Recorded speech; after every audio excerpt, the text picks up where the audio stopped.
নমস্কার বন্ধুরা, আবার একটা নতুন ভিডিওতে তোমাদের সকলকে অনেকটা ভালোবাসা জানিয়ে ভিডিওটা শুরু করলাম। চলো আজকে তোমাদেরকে দেখে আমাদের ছাদ বাগানের একটা খুব সুন্দর জিনিস।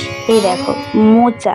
তোমরা কি কখনো কেউ দেখেছো মোচা উপর দিকে হয়, মানে সূর্যের দিকে মুখ করে হয়?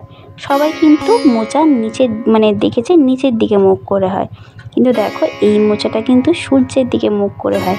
আসলে কি বলো তো, এটা কিন্তু এইখানকার মোচা না, বড়মশাইয়ের একটা বন্ধু বেড়াতে গিয়েছিল, হ্যাঁ সেখান থেকে এনেছিল এই মোচা গাছটা। তো তাদের বাড়িতে লাগিয়েছিল, আর সেখান থেকে একটা চারা এনে বড়মশাইকে দিয়েছিল। আর বড়মশাই সেটাকে বাড়িতে বসাতেই দেখো এখন বর্ষাকালে এই মোচাটা ধরেছে, আর ছোট্ট ছোট্ট কলাও ধরেছে। দেখতে কিন্তু খুব সুন্দর লাগছে, গাছটাও খুবই ছোট, সাইড থেকে আবার আর একটা ছোটো গাছ বেরিয়েছে। তো চলো দেখা হচ্ছে আবার একটা নতুন ভিডিও।